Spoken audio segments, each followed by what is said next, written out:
আসসালামু আলাইকুম সবাইকে। আমি এখন বসে আছি একটি সরিষা ক্ষেতে।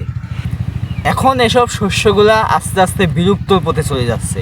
তার একটি কারণ আছে, সেটা হচ্ছে 1 বিঘা জমিতে একজন চাষি সবজি আবাদ এবং খাদ্যশস্য আবাদ করে যে পরিমাণ অর্থ পাচ্ছে তার চাইতে বেশি অর্থ সেই আবাদ করতে খরচ হচ্ছে।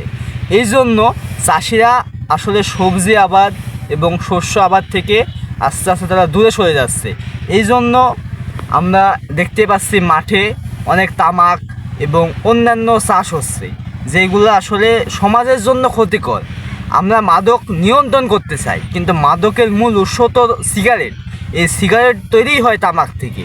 তো আমরা কেন এই তামাকটাকে বন্ধ করতে পারছি না? আমাদেরকে মোটা অঙ্কের বিনিময়ে চাষিদেরকে তামাক চাষ করতে বাধ্য করা হচ্ছে এক প্রকার, যেহেতু সবজির দাম নাই।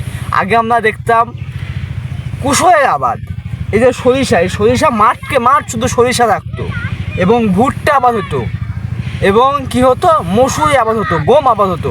আপনি একটা জিনিস লক্ষ্য করে দেখছেন, এখন মাঠে গম মসুরি এগুলো হয়ই না। আর কুশল তো প্রায় বিলুপ্তর পথে, ওটা তো আর নাই বলতে গেলে চলে। তাহলে এটার জন্য কারা দোষী?